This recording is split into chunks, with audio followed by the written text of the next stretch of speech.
ஏழு ஜென்ம பாவம் தீரும் இறைவா உனை எண்ண தேவாரம் பாட அந்த ஞானம் வருமே மனம் கொள்ள.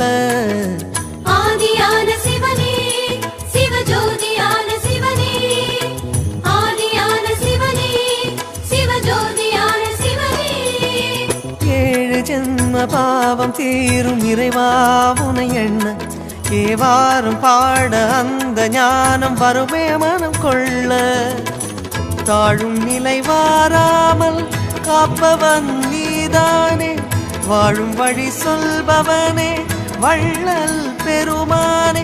அண்ணாமலையானே அன்பின் பொருள் நீயே, அருணாச்சல சிவனே ஆற்றல் வடிவோனே. சக்தியின் கலையாய் பக்தியின் நிலையாய் தோன்றும் சுடரோனே, உண்ணாமுலையின்